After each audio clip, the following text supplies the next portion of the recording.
Have you ever covered a carpet stain with a rug, ignored a leaky faucet, pretended your half-painted living room is supposed to look like that?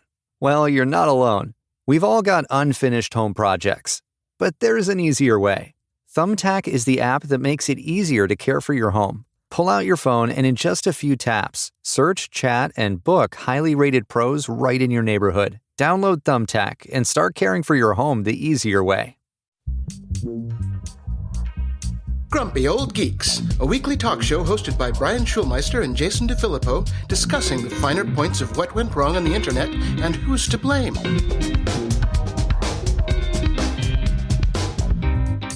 Welcome to Grumpy Old Geeks. I'm Jason DeFilippo. And I'm Brian Schulmeister. Welcome back to the West Coast, Brian. How do you like it? It's the best coast. I'm not going to lie. The West Coast is the best coast. Fucking hot, ain't it? It's hot, but it was hot in Toronto too. And at least it's a dry heat here, as they say. Although I'm looking outside and it might be starting to rain in a few minutes. So I was going to say it's cloudy and humid as hell here in the valley, so it ain't that dry. But yeah, no, it's good being back. I mean, kid's happy to be with his grandmother, and I'm happy to get basically 24/7 babysitting services, which is pretty great. So stay. Fuck Canada. Stay. Well, we got an election to get through that might determine some things first. Well, I think that one's pretty much sewn up, so we're good. I don't think Knock so. on wood. It's all over the place. We'll see what happens, but who knows? I had my In-N-Out burger. I'm happy. I'm a happy guy. Funny, I moved back 4 years ago and I still haven't gone to In-N-Out. It's the first thing we do, man. It's land and go to In-N-Out. I know I'm going to feel crappy after I eat it. That 5 minutes while you're eating it is the most glorious time on the planet. And then that 2 hours after, you're just like, oh, I feel terrible. It's not so bad. You know what the secret is as we've gotten older is to downgrade. You don't get the double animal style. You just get a single animal style. Blasphemy. It's just as good and a little bit less self-hate later. Okay. Well, I'm glad you're back, even if it's just for a little while. Mm-hmm. So that's good. I want to run through a quick state of the AI union because there was a lot of news this week. And I just kind of want to do a quick wrap up on the things that I've seen. Okay. So this first one's from The Atlantic. Tech companies are betting big on AI with spending in the tens to hundreds of billions of dollars. That alone is just so mind-bogglingly stupid. But lest we forget, remember when we spent tens of billions of dollars on the metaverse? And then remember when we spent tens of billions of dollars on the blockchain? No. Brian, but that wasn't a we. The metaverse was just Zuckerberg, all right? Okay. That was just Mark. Let's just be honest there. That was just Mark doing his thing. Bitcoin, I don't even know if they spent I guess they spent a lot of money, but they made money, fake money. But anyway. All right. All this spending is driven by the belief that bigger and better AI models will revolutionize industries. And the immense investment likened to funding moon missions is raising questions about its profitability. We could have gone to the moon, Mars, and back again by what they've spent so far. Here, OpenAI could lose up to $5 billion this year. The fact that they have $5 billion to lose is still mind-boggling. We're just going to lose a cool $5 billion. Yep. So everybody's starting to get their panties in a bunch, though, that there's not going to be the returns, hence the stock market going, excuse me, this week? So, despite advancement in areas like drug development and video creation and generative AI's profitable applications remain unclear. Mm-hmm. Critics argue that the productivity gains expected from AI might be overestimated and premature. However, tech giants continue investing heavily, driven by a mix of unwavering belief and fear of missing out, hoping AI's potential will eventually justify the costs. Has anybody heard the frame sunken cost fallacy? Yes. Now, you see, in the dot-com boom, we spent this kind of stupid money, but we spent it on infrastructure like cables and pipes and things like that when everything collapsed, we still had infrastructure left. All we're going to have now is a bunch of GPUs sitting around in dead server farms. But I guess then they could be turned into Bitcoin machines. Woo! I don't know. So a quick aside, this week I was tasked with trying to figure out for some friends on how to create a recommendation engine chatbot using AI. So they've got these books and they wanted to be able to have the books recommended with a link to the book. This is the important part, a link back to where you can find the book. Right. Well, Brian, you know how AI works. You take a bunch of words and you dump it in a bucket and you shake it up and you spit it back out. You can't direct that towards anything because it's all pulled together from different sources. I got close. I got very, very close using some clever tricks with metadata and just crafting how the AIs were told what to do. I got it to 80%, where it would actually put the correct link, and link the title of the book when you asked for the return. Here's where it gets funny, is that other 20%. So a URL is made up of words, right? Yep. Well, somebody never told the AI, even if you tell the AI, it still doesn't believe you and still does this, will end up doing word replacement in your URLs. One thing that it's very keen on, I found, is taking Arabic numerals and replacing them with Roman numerals. Go figure. Now, I tried this across a multitude of LLMs. OpenAI, the 4.0, not 4.0, 4.0, got closest. Anthropic decided to just throw away my URLs and go out and fetch brand new Amazon URLs that had nothing to do with the books that I was actually trying to link to. And it just got funnier from there. So, yeah, applications remain unclear, Brian. Yeah. I mean, again, I took a class on this. I took a class on AI because I thought maybe I'm missing something here, Jason. Maybe there's something to this I'm just not seeing. And I finished the class and I went, nope. Not missing anything. I'm seeing the whole picture here. Not missing a thing. Fortunately, we got to put the project on ice because you can do the same thing with a database, Yes. Like the old ways, in the old days. Yes, AI does not need to be put into everything. Some things work just fine without it. In fact, better. See, the cool thing is, though, you can use AI to actually help you tag and create metadata for the things that you're trying to search that you can then put into an old-fashioned SQL database. Believe it or not. That part actually helps. So anyway, moving on. Microsoft spent $19 billion on AI in the quarter ending in June. $19 billion in a quarter. So that's a lot of money. A lot of scratch. It is, but it is, to your point earlier, it was spent primarily on data centers and equipment, which can probably still be repurposed for the things that Microsoft actually does and makes money on. Yes. Correct.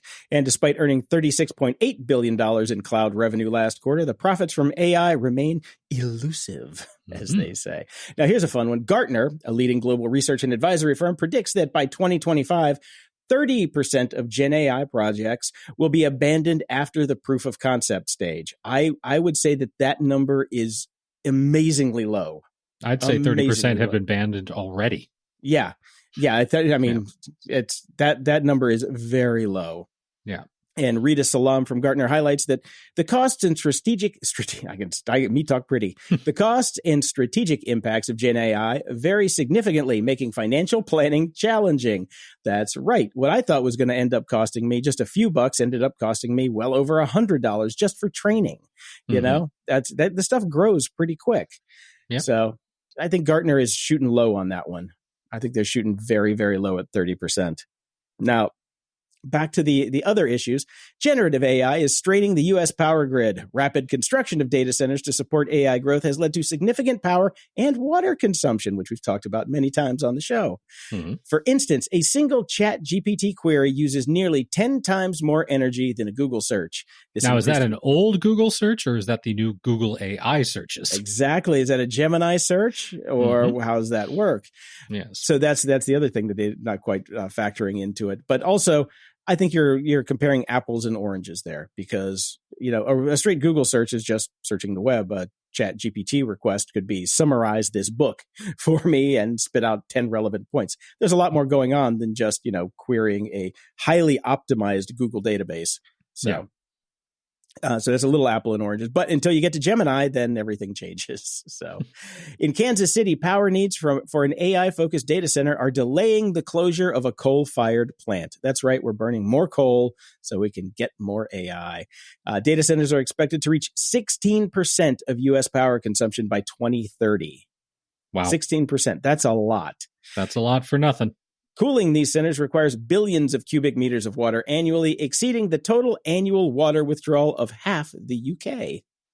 So, coming along. Right. Well, we're not going to be able to drink or have any power in our houses, but hey, we're going to be able to make pictures of mice with pointy hats on, or whatever the hell people are using Gen AI for these days. Shrimp Jesus, Brian. It's all Shrimp moved Jesus, to Shrimp that's Jesus. right. That's right. Even though the shrimp will be long gone because they'll have no water to live in. Mm-hmm. The White House has chimed in, and the White House supports open source AI technology, stating no need for immediate restrictions.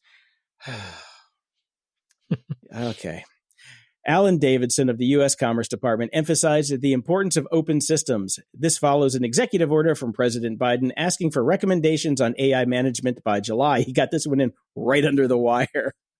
The report highlights a balanced view on AI safety, recognizing benefits of openness, but urging continued monitoring. So this is dumb. This is absolutely fucking dumb, because the only difference right now, Meta has open sourced their big models, but they're not being, nobody's really keeping an eye on that because it's open source. And they're going to look at the closed models, even though they're fundamentally the same thing. Pretty much, yeah. They're fundamentally giant LLMs that can do about the same thing. And it looked like the benchmarks. The new Llama model can almost beat, or actually does beat, GPT 4.0 on several benchmarks. And now you can just go get it for nothing. Yeah. And it's open to the world. So I think that is very dumb and closed-minded of Alan Davidson over at the U.S. Commerce Department. Sorry, Alan. So now let's talk about model collapse. Mm-hmm. Talked about model collapse. Researchers from the University of Cambridge have found that generative AI models need high-quality, human-created training data to maintain performance. Using AI-generated content for training quickly corrupts the models, leading to nonsensical outputs, which we get anyway half the time.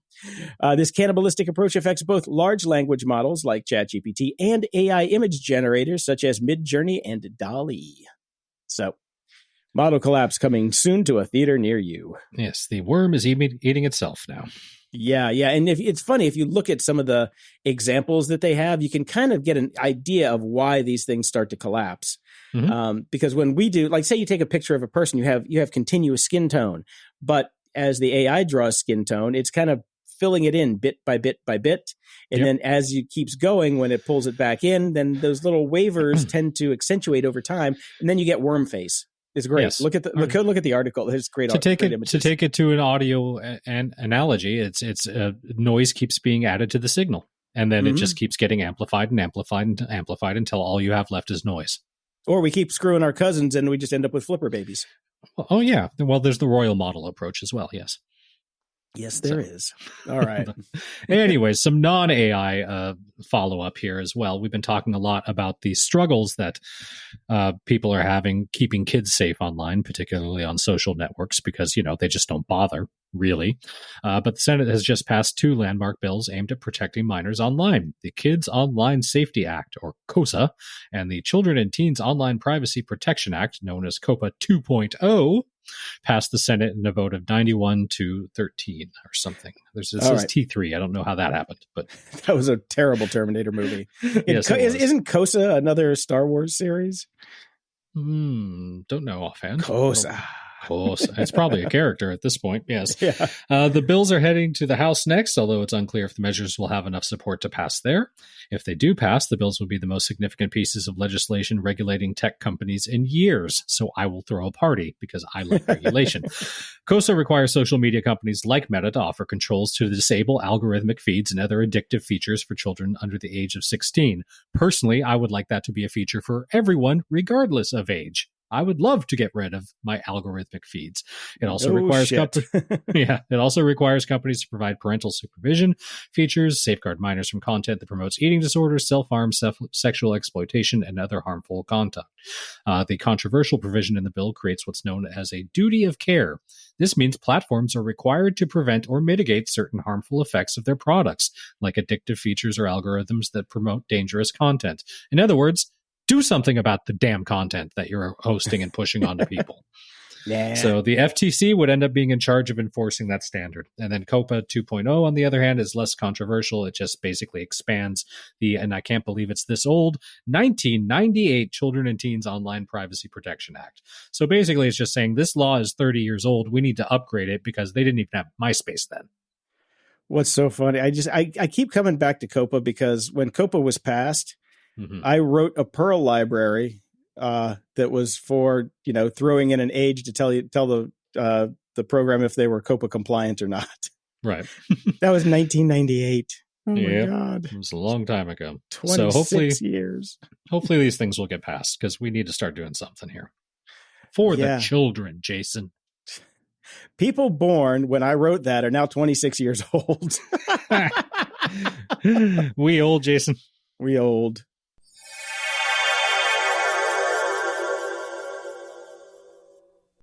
This episode is brought to you by 1Password Extended Access Management. Imagine your company's security like the quad of a college campus.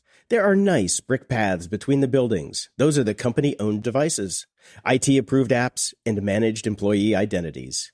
And then there are the paths people actually use, the shortcuts worn through the grass that are the actual straightest line from point A to point B. Those are the unmanaged devices, shadow IT apps, and non-employee identities like contractors. Most security tools only work on those happy brick paths, but a lot of security problems take place on the shortcuts. 1Password Extended Access Management is the first security solution that brings all these unmanaged devices, apps, and identities under your control. It ensures that every user credential is strong and protected, every device is known and healthy, and every app is visible. 1Password Extended Access Management solves the problems traditional IAM and MDM can't touch. It's security for the way we work today. And it's available now to companies with Okta and coming later this year to Google Workspace and Microsoft Entra. Check it out at 1password.com/XAM. That's 1password.com/XAM. This episode is brought to you by 1Password Extended Access Management.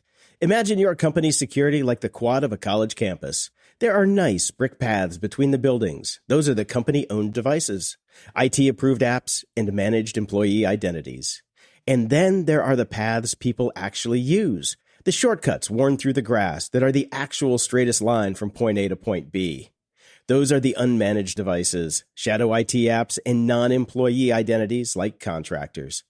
Most security tools only work on those happy brick paths, but a lot of security problems take place on the shortcuts.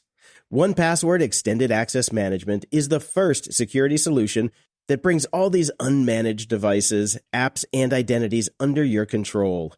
It ensures that every user credential is strong and protected, every device is known and healthy, and every app is visible. 1Password Extended Access Management solves the problems traditional IAM and MDM can't touch. It's security for the way we work today. And it's available now to companies with Okta and coming later this year to Google Workspace and Microsoft Entra. Check it out at 1password.com/XAM. That's 1password.com/XAM. In the news,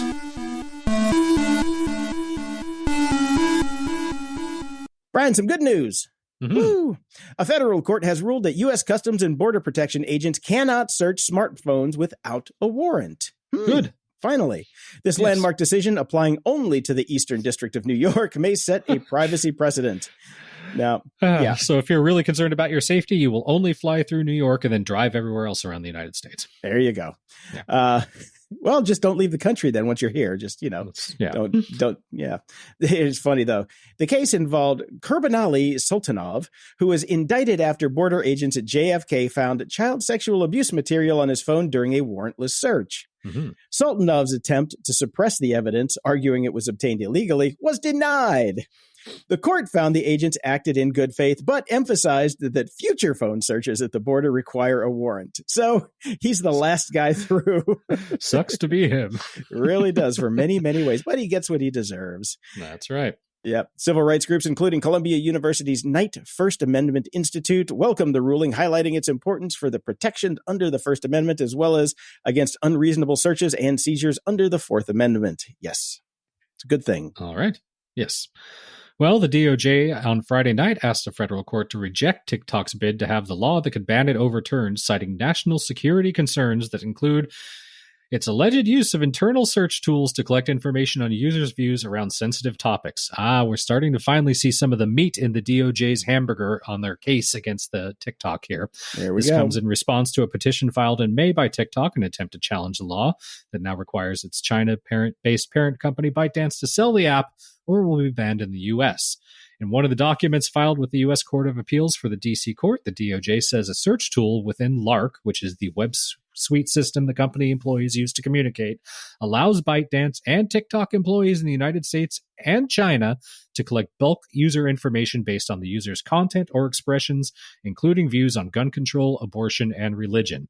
Now, why would they be collecting and categorizing that data and making little databases about that sort of stuff? Well, it says that they're allowed, or I mean, that's part of it. They can also, search on your views, including everything else. Yes. Yes, there's kind of cherry picked the one bits that are, important to their case. But the fact that they can do this for every vector along the line is, yes. Yeah, don't forget that. But yes, gun control, abortion, and religion are the three things that will probably get their case through and get it banned. But, shoes would probably not. If you went to the Supreme Court and said, hey, guys, can you search shoes? Yeah, they can tell if you like Jordans or Pumas. I don't think they would really care. But, gun control, abortion, and religion, hot topics. Let's get it killed. Yeah. Well, and then TikTok, of course, replied to this. Nothing in this brief changes the fact that the Constitution is on our side. Constitution only applies to American citizens. Just going to point that out. Yes, Chinese-based companies are not American citizens. They're not people to begin with, and they're not American either way. So, yes. Well, in addition, or I guess this makes it worthwhile to give up all this information to this company and let them categorize you down to any particular belief that you may have. You get sound search from them. They've started rolling out a new feature called Sound Search that allows you to hum, sing, or play a song, and the platform will show you the tune and videos that use it on TikTok, which means they're probably pirated and not being paid for anyways. Right. So the last thing is what sets it apart from YouTube, which lets you search for a song in the same way, but doesn't pull up videos that have it. It's also ahead of the long-standing Shazam, which I can't believe is still out there and exists, which requires you to play the real song rather than hum a few bars to identify it. It does seem to work better when a song is more popular on the app. In other words, basically, it just gets played a lot, so it recognizes it better. Yeah. There you go. I still can't believe Shazam can't do that. That's just the developers, I think, fucking gave up on that app about 10 years ago. Oh, okay. I haven't used it in forever. Neither has anybody else, which is why there's no... It still works. You can still say, hey, Siri, Shazam, and it will pop open and listen for a song, which I thank God my phone just didn't do that right now. But yeah, it just never works anymore. So I can see how that works. How do you do it on YouTube? Is there a easy? Is it part of the app? I have to look into that. I have no idea. I barely ever use YouTube. YouTube is purely for me home improvement searches. Oh, see, I'm on it all the time. But yeah. They need to get to the point. We need to work with Neuralink and that crew over there, because all I want to do is that song I'm thinking about. That's when I want it to pop up exactly what I'm thinking about. I don't want to hum it. I don't want to. I just want to go, yeah, that song that I'm thinking about from back in when I was a kid. There was an electronic song from 1984, and I believe it had a female drummer. Yeah, what was it? And even if you're completely wrong on all the vectors, I still wanted to return the exact song I'm thinking about in milliseconds. Please, can I get that? That's what we need this for. Yeah. In What the Flying Fuck news, and a hat tip to Oh My God, What the Fuck Barbecue over on Discord, California's Department of Motor Vehicles has digitized 42 million car titles using blockchain technology to combat fraud and streamline title transfers. The project, in collaboration with tech company Oxhead Alpha, sounds like a bad video game, evil company, Oxhead Alpha. And they're on the Avalanche blockchain, marks the first such initiative in the United States. It will enable California's 39 million residents to claim their vehicle titles through a mobile app, significantly reducing the need for in-person DMV visits. Now, here's the fun part. The next phase involves developing a mobile wallet app allowing residents to access their digital titles starting early next year. Cart before the horse. Yeah, it just seems like a massive amount of money. But I mean, I guess it would be nice. But I mean, I've had to go and claim a vehicle title twice in my entire life. It's a pain in the ass. It is a pain in the ass, but it's not something you're doing every day. No, you're not doing it that often. You're really not doing it that often. But the problem is really, I think it's lien fraud, where people are trying to and taking loans out on other people's cars and things like that, which is a big thing right here in California right now. It's also a big thing with houses. I found out people are doing that shit with houses. I have heard that too. Yes. Yeah, it's a thing, and it is a very bad thing, and it's happening a lot more than you can believe. Actually, it's nuts. Well, the next story is another one of those great uses of AI that we were talking about in the intro. Instagram creators can now make AI doppelgangers to chat with their followers. Great. Meta is rolling out its AI Studio, a set of tools that allow Instagram creators to create an AI persona that can answer questions and chat with their followers and fans on their behalf. These are meant to address a long-running issue for Instagram users with large followings. It can be nearly impossible for the service's most popular users to keep up with the flood of messages, such as like, what are you wearing? And what do you think of my dick? That they receive every day.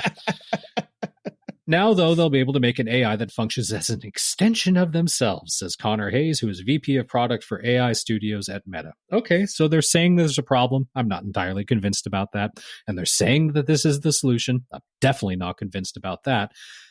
As the article then points out, it's unclear if Instagram users will be as interested in engaging with AI versions of their favorite creators.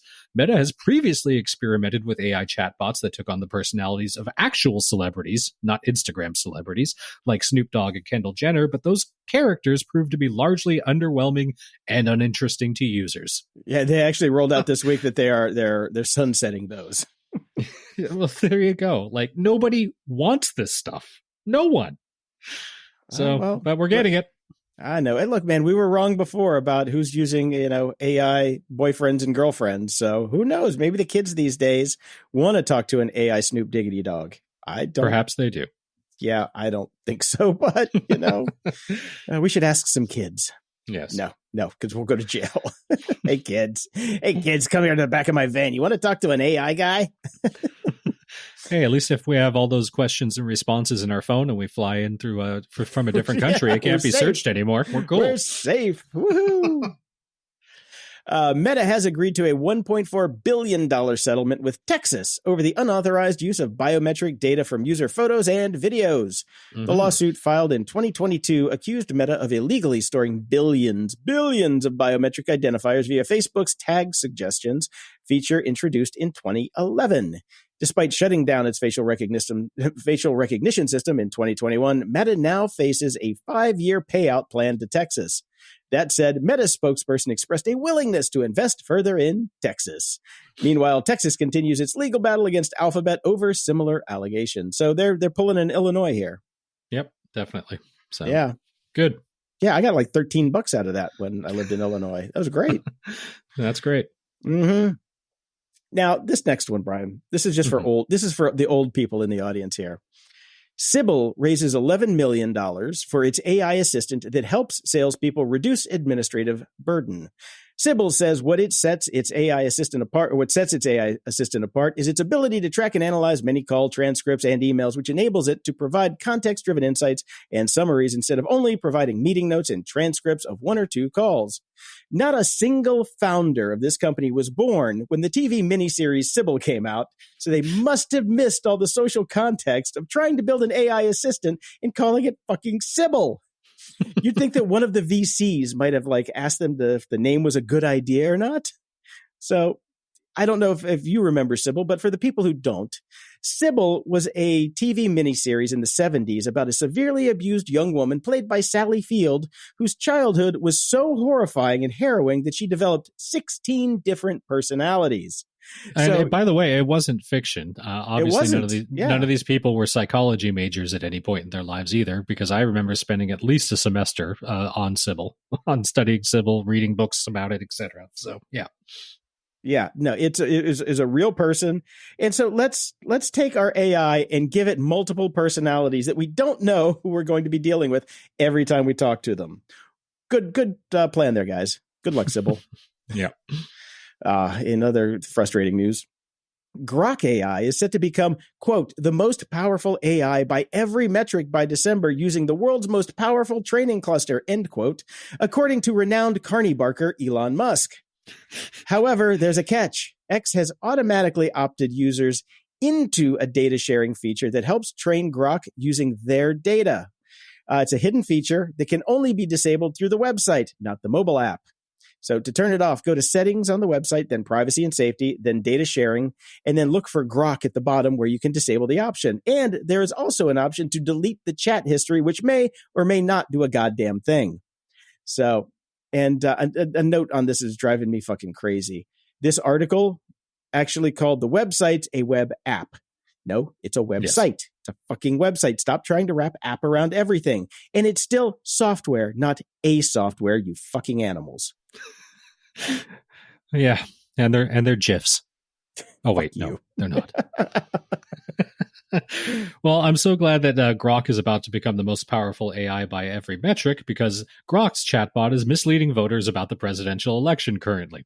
Okay. The Minneapolis Star-Tribune reports that X premium chatbot service is passing along erroneous information about deadlines for states' presidential ballots, including Minnesota. When Grok was asked what states' presidential ballot deadlines have passed, Grok claims Alabama, Indiana, Michigan, Minnesota, New Mexico, Ohio, Pennsylvania, Texas, and Washington have passed their presidential ballots. How many of them have? 0 of them. Not a one. Nay. Also, Sequel would have done this perfectly.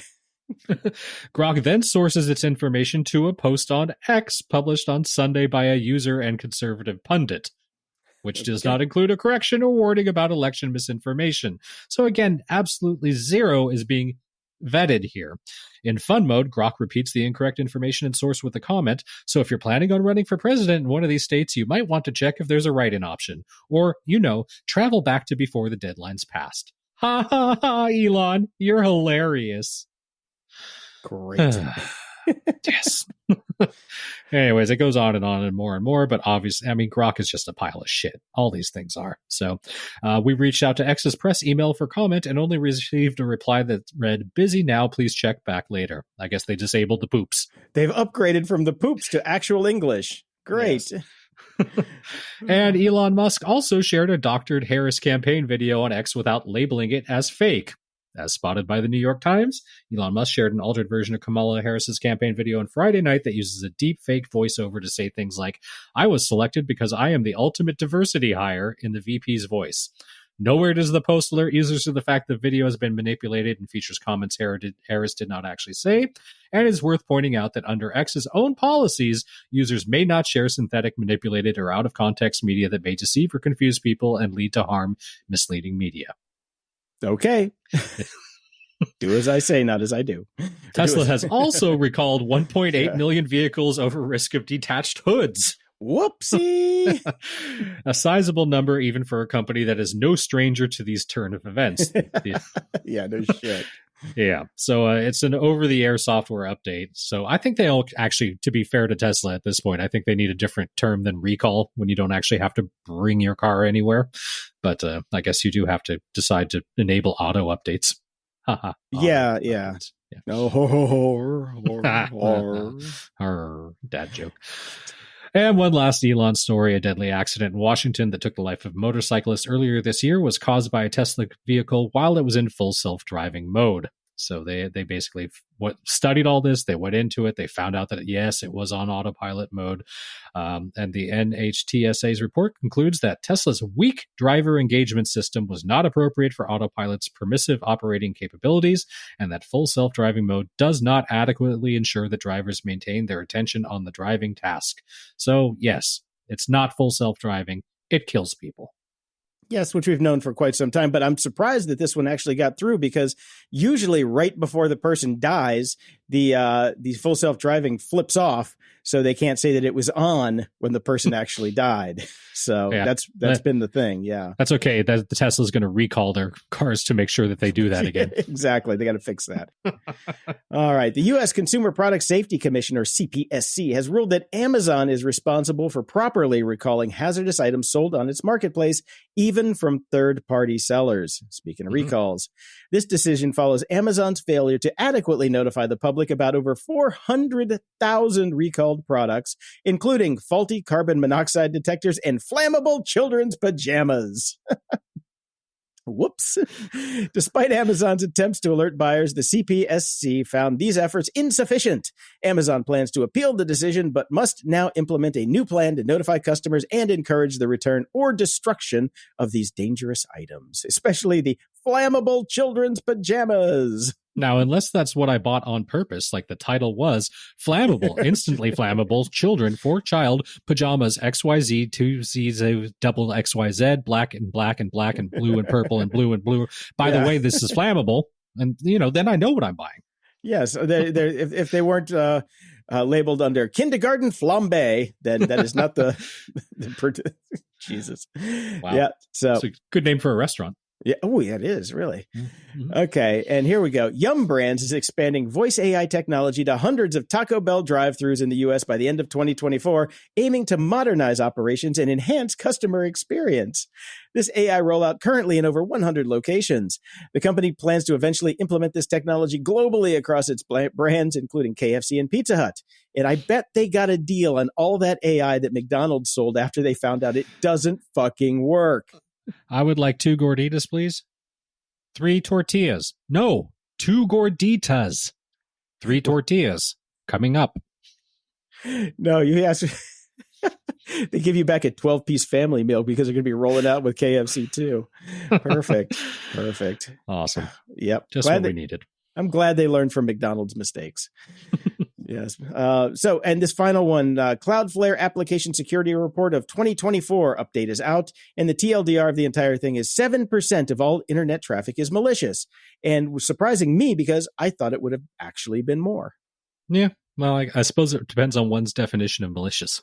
That's true. Because if you round up Facebook, X, and those, then we're looking at least half of the traffic on the internet is malicious. Easy.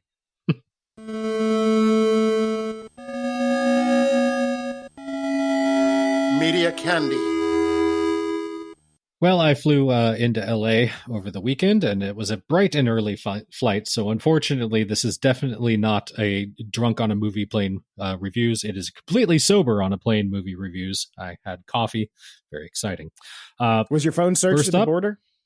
It was not. Thank God, because perfect. I had a kindergarten flambe on my phone.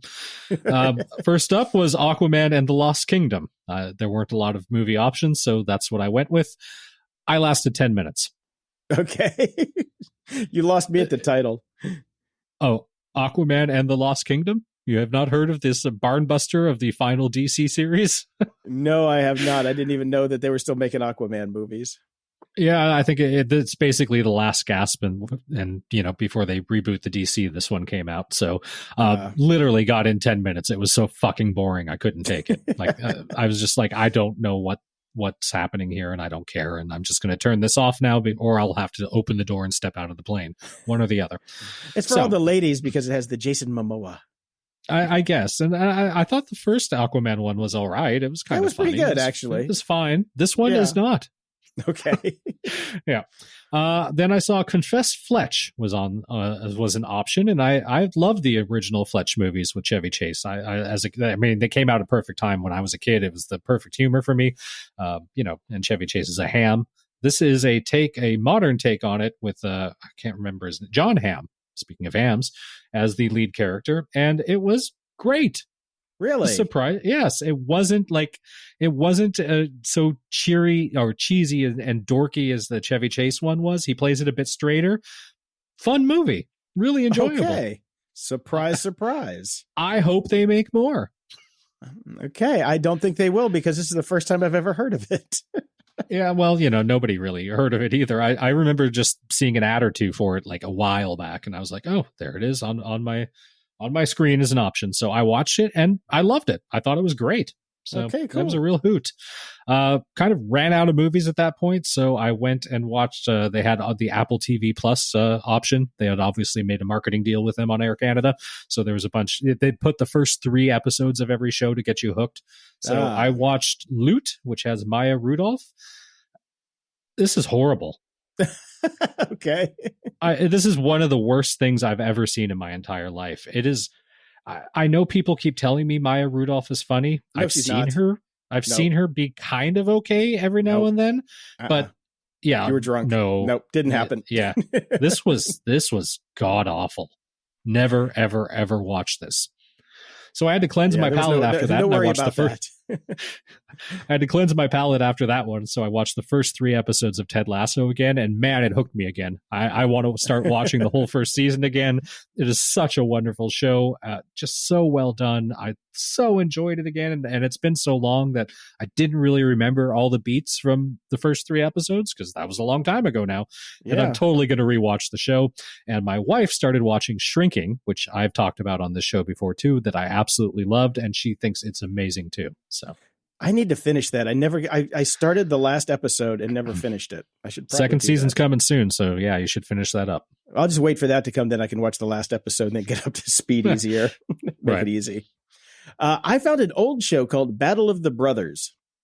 This is one of their cooking shows. I found this one on Max, and it is brothers Brian and Michael Voltaggio. I love them. I think they're great chefs because I see them on all the different shows. And this is a very different type of competition show. They each get a team, and then they try and do the standard competition stuff to try and find a chef who will take over one of their restaurants. The thing about it is the way that it's filmed is not like the frenetic cooking that you see on all of the other shows where it's like, okay, time starts now, go. And then there's just crazy music and all this stuff. When the time starts and they're cooking, there's no music. It's very slow paced. They spend a lot of time actually watching them cook and talking about the different things that they're doing. And you actually learn some really cool tips and tricks because those 2 guys are really fucking good in the kitchen. So, I mean, it's kind of like just watching a master class with the Voltaggio brothers for 6 episodes. It's not, this was 2021, so it's probably never coming back, but I thought it was a great show.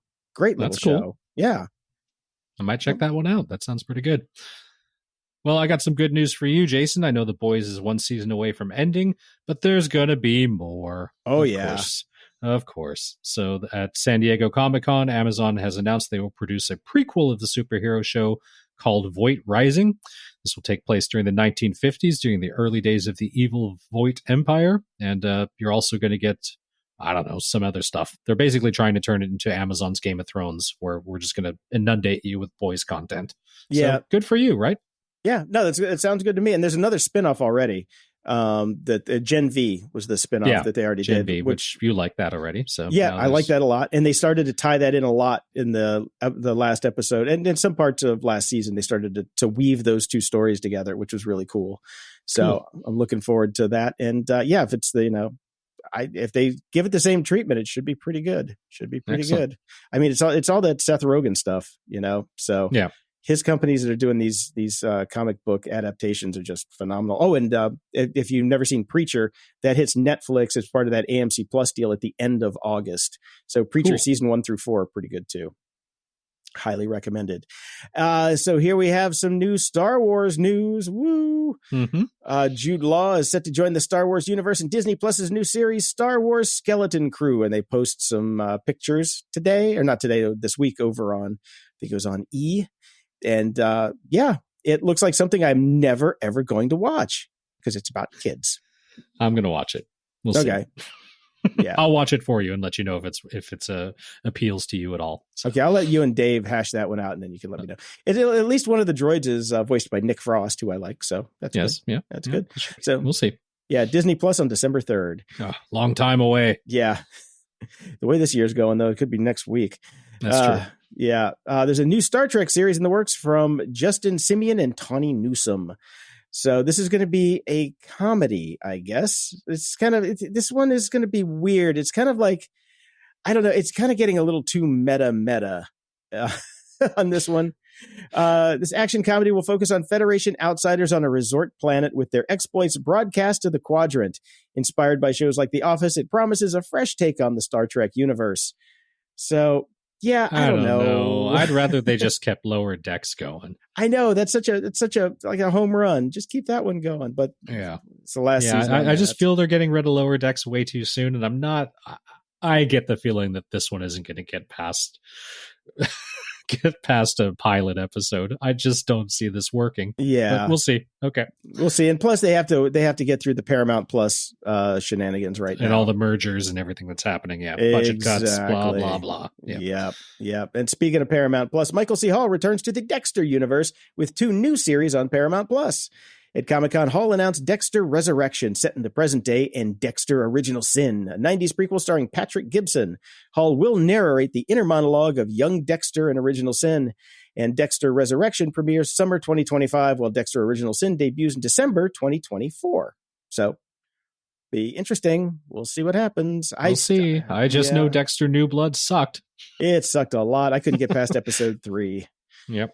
But in good news, Steve Zahn is set to join Apple TV Plus's sci-fi series Silo for its 2nd season, premiering, wait for it, November 15th. Yes.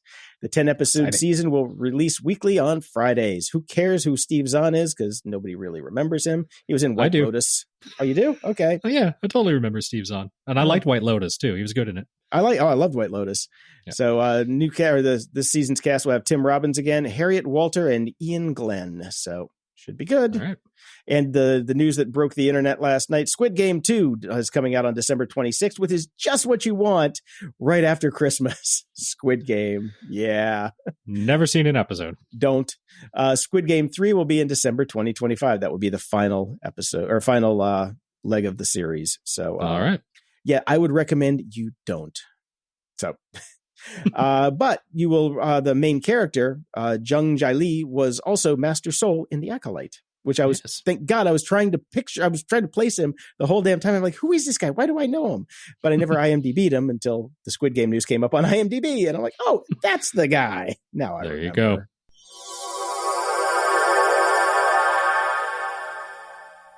Everyone needs a world-class VPN. Grumpy Old Geeks recommends private internet access to protect your online privacy and identity. Private internet access never keeps any records of their users' online activities, so you can be assured that you have complete privacy and nobody knows what you're doing online. No matter your technical skills, private internet access is one of the easiest VPN apps out there. All it takes to connect is just one click or tap, and your data will be encrypted instantly. With just one private internet access VPN subscription, you can connect up to 10 devices at the same time. Go to GOG.show/VPN and sign up today. For a limited time only, you can get our favorite VPN for just $2.69 a month when you sign up for 2 years. GOG.show/VPN. That's GOG.show/VPN.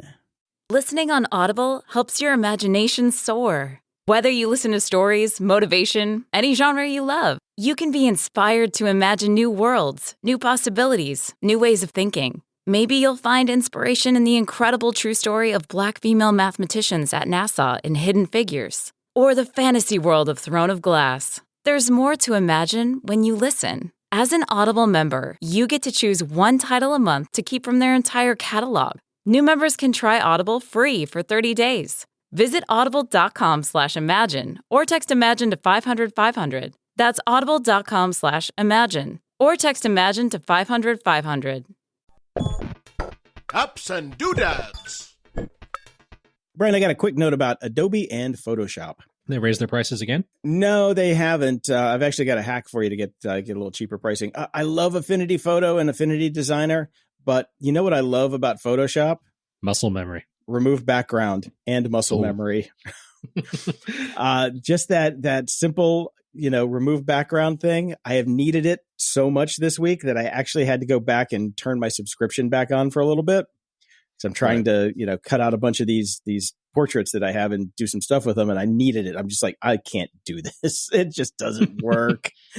Photoshop is really good. So 99% of the time, Affinity Photo does the job just right. So I went back and I'm like, okay, I'm just going to just give me Photoshop.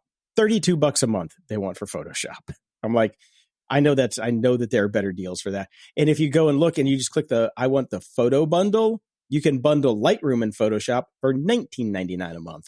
So 2 apps, less price. Kind of goes back to that same pricing shenanigans that we talked about last week. So yes, dark patterns. Yes. So if you need to get Photoshop in a pinch, $20 is what it's going to cost you. All right. Yeah. Can't pirate it like the old days. Damn it. Nope. Can't edit my host file so it doesn't phone home. No, just because I don't trust the actual version that I would get off of BitTorrent, because those things are so screwed. Anyway, moving on. I love this. Aussie drivers drop a dime via the internet, or can drop a dime. And if they did this in LA, I would buy a dash cam so goddamn fast. In Canberra, Australia, they have a new weapon against bad drivers: snitches. The Australian Capital Territory Police have created a web portal where users can upload their dashcam footage of traffic violations. The police review the footage and can assess fines or warnings. The move has already netted significant results. Since the portal opened in May, police have received 132 reports and issued 25 traffic infringements in turn. Now, that would be 132 reports per second in LA. Yes, it would.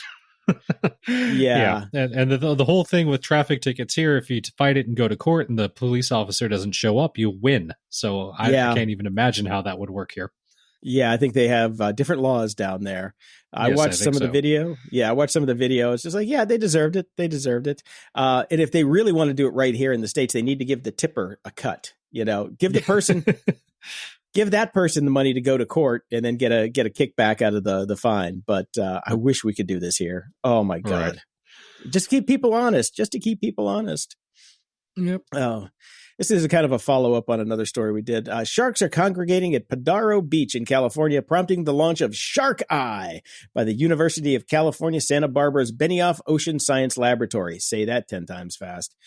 This initiative uses drones to monitor shark activity, alerting local lifeguards and surf shops when sharks are spotted.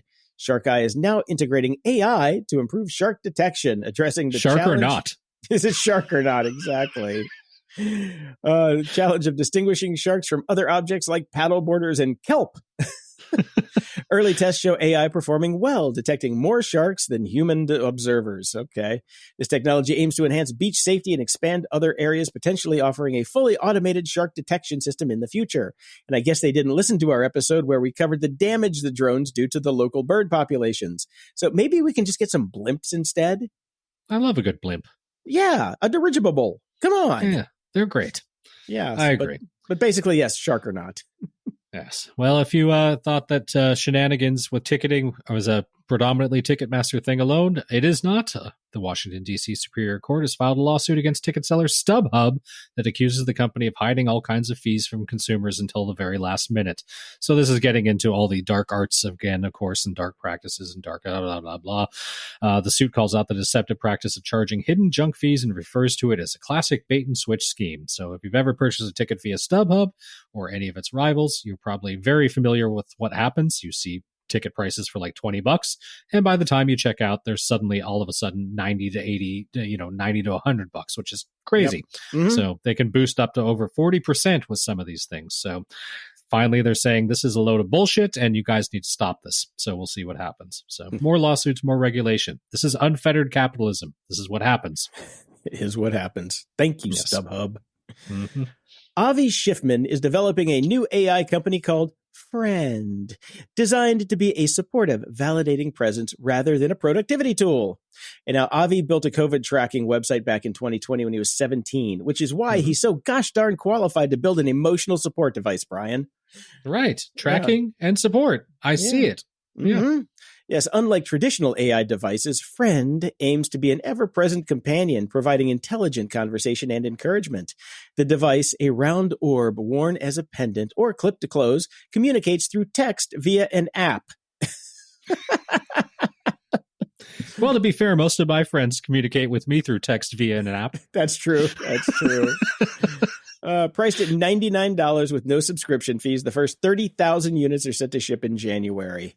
And now Schiffman emphasizes that Friend is not meant to replace human interaction, but to enhance companionship, offering a deeper connection than session-based AI like Replica. The project aims to create meaningful relationships with AI, positioning it as a digital relationships company. No. Go fuck yourself, kid. Sorry. You don't have the qualifications for any of this. No. Well, that hasn't stopped anybody. This is true. That has not stopped anybody from creating little tiny AI devices that we're supposed to wear before they go out of business. Yeah. Yeah. Yeah, he saw the other ones and just said, hold my beer. I like this one. Neurotech startup Synchron has announced the integration of its brain-computer interface with Apple's Vision Pro headset. Okay. This advancement enables patients with limited physical mobility to control the device using only their thoughts. Synchron's BCI, which assists paralyzed patients in operating smartphones and computers, has been implanted in 6 patients in the US and 4 in Australia. Now, Apple's Vision Pro, typically controlled by eye movements, voice commands, and hand gestures, can now be used by those who cannot speak or move their upper limbs, which is very cool. Synchron CEO Thomas Oxley praised Apple's iOS accessibility platform and hinted at future integrations with other headsets, and Apple has shown strong support for this collaboration. So this is very cool. They've got one patient with ALS that's been testing the Vision Pro using the Synchron BCI since April. And he said despite losing muscle control, he can send texts, play games, watch TV, and even create art using the headset. Very cool. So absolutely no monkeys killed. No, well, we don't know. Well, that's true. We don't know that. There probably were some dead monkeys along the way, but look, I like the neural brain computer interfaces. I just don't like it when he does it. He shall not be named. Mm-hmm. At the library. Well, we haven't done this segment in a little bit, and I've got some books to catch up on. Last time we talked, I had finished the first book of Joy Division by Peter Cook, where he wrote about his time there, and wanted to take a break from that and switch back to sci-fi after that. So I went back to my steady companion of the First Contact series by Peter Cowdron, and I read the Simulacrum, and that was great. It was a really good story, totally about what happens if an AI basically becomes alive by itself, and what happens if it recognizes an alien out there first, and what happens. Well, I'm not going to spoil it anywhere beyond there. Okay. Yeah. It's good. It's very good. Thoroughly enjoyable one. Probably one of my favorites of his series. After I finished that, I went back to the Peter Cook books because he's written 3, and I read the Hacienda, How Not to Run a Club by Peter Cook, obviously. And this kind of takes place in between the time period of, it's post Joy Division, and it's when New Order was starting up. So they also opened up this club, very famous club, the Hacienda, kind of kickstarted the whole Manchester music scene, was the center of it. This is a tale of basically don't run a business if you like drinking and doing drugs all the time. Yeah, I could have told you that.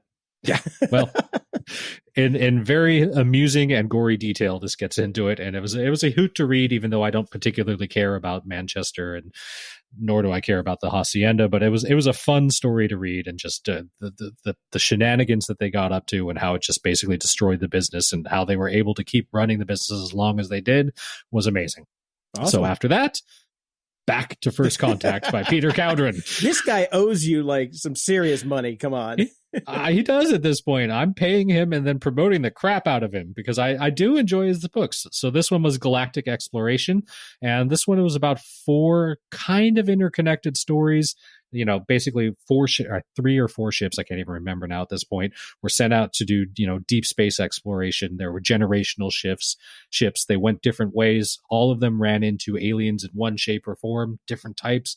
Really interesting stuff. I, again, really enjoyed it. It's very quick sci-fi reads, but they're very well thought out, and there's always interesting ideas in them. So again, can't recommend it enough. Feel free to send me money, Peter, because I deserve it at this point. Me too, for having to listen to it. You've liked some of the books, I think. I haven't read any of them yet. Okay. So, yeah. So after I finished that, back to Peter Cook I went. Ping pong. And I read the final book that he has written, Substance, Inside New Order. Now, I was never a huge New Order fan. Of course, they were inescapable. They were one of the biggest, massive new wave bands, and one of the, that they were everywhere on K-Rock when I was growing up. I saw them many, many times live. Peter Cook is a phenomenal bassist, but this is really about... it's kind of a sad story about how, childhood friends that started one band together and tried to stick with it over decades just fell apart and started to hate each other. And really good stories in this one as well, but it did just kind of make me sad. It's like when you think about, these touchstones of our youth, these bands, and you realize they all fucking hate each other. It's unbelievable. Yeah. So this one kind of got me down a little bit, but it was still a fun read, just about the times that they went through, and just reminiscing and remembering where I was when I heard those songs and what I was doing in my life when not Blue Monday. That was a bit before my time, but like True Faith and Technique and all those songs came out. So, and, you know, even he talked about a couple of the shows that I know I was at. And, you know, he's like, this one was a fucking disaster. And I almost killed Barney on stage and all that. So it's really good stuff. It's fun. Cool. So, yep, there we go. So I guess back to Peter Cowdron now. I don't know. Yeah, I guess so. I read Get Better at Anything, 12 Maxims for Mastery by Scott H. Young. I found out about this one through Cal Newport, and it's a fantastic book. There's some really, really good tips and tricks in there about how to learn things. And it's very, very interesting. It's very well researched, extremely well researched. And there's a lot of things that you would think that would help you learn better that actually work completely the opposite way. So here the simple one is hearing audio while reading something at the same time is terrible for retention. Like when somebody gets up and they put a PowerPoint slide on the screen and then read the PowerPoint to you, you will retain almost none of that because you have competing systems going on. Right. So it's a bunch of that stuff. I highly recommend it because I'm in the middle of, trying to learn piano right now, which is very difficult. So I'm actually applying that to some of my learning techniques. So it's actually very good. It's a very good book. Yeah. Highly recommended. Highly, highly recommended. And this is a hat tip to Fogarty on this one. It's from the Discworld community on Reddit. I was today years old when, and it's just a bunch of Easter eggs that I never caught. I'm sure you looked at these and some of them you didn't get, I'm sure, right? Oh yeah. Some of these I didn't get at all. It's very, very funny stuff. Yeah, here's the one. Shout out to the one in Soul Music about the leopard that got thrown out of the circus because it couldn't hear the ringmaster. It was several months after my second or third time reading the book that I clocked it was a deaf leopard. It's good stuff. Really good. Really good. Yeah. So check that one out. Closing shout outs. Over on Patreon, we've got Pallavi, Bradley, and Ramsey. Lots of ease. Thank you, everybody. Thank you very, very much. Yes, thank you so much. I am enjoying the uptick in Patreon subscribers we've been having recently. So thank you all very much. Over at PayPal, we've got Charlie, Jonathan, Simon, Judge, Thomas, and Nicola. And over the tip jar, we've got Adam and Matthew. And to go back to the Patreon thing, for as little as $3 a month, you can get the show early and ad-free and in high definition. So you can obviously give us more if you want, but plans start at $3 a month. We highly, highly appreciate anything that you guys can give. So go to gog.show/donate. Join us. Keep us on the air. Pretty, please. The air. Yeah, whatever. The tubes. Keep us on the tubes. Now, I found this just one video. Kevin Smith details his personal trauma, bullying, and improving mental health. This is an old video from over a year ago about when he got out of a mental institution that he was at for about a month. It's a half-an-hour video where he just talks, and which is what he's really good at. But I swear this could have been half my story. I was listening to it. It was one of those watches where I just it was like a gut punch. The stuff that he went through and that he talked about, it's like very, very similar to my story, and I'm sure similar to a lot of people's stories. So if you're having any trouble with mental health, give it a watch. It might give you a little boost and some ideas on how to help. So all right. I've always liked Kevin Smith. I met him a couple times. He was a really nice guy. The only place I don't like him is Twitter. So yeah. Well, he's not there anymore, so it's perfect. Yeah, now you can run into him where I used to see him all the time was Runyon Canyon out for a walk. So, but that was back when it was fat Kevin Smith, not healthy young Kevin Smith. But right. Anyway, until next time, I'm Jason DeFilippo. And I'm Brian Schulmeister. Thanks for tuning in to Grumpy Old Geeks. Dive into the show notes and all the links from today's episode at gog.show/659. Feeling generous? Keep this top-notch entertainment rolling on those airwaves by dropping us a few bucks at gog.show/donate. Every bit helps. Spread the grumpiness. There's a share button in every podcast player out there. Well, there may not be one in Overcast anymore, because who knows? Who the fuck knows where that is? Use it to share the show with friends, foes, and everyone in between, and we'll be forever grateful. Head over to gog.show to find a link to our Discord channel and chat with us and other fans. Got something to say? Send your feedback, comments, or awesome links to gog.show/contact. Show us some love. Leave a review at gog.show/review. A 5-star rating might just get your review read on the air. It will, basically, unless we forget. Stay grumpy.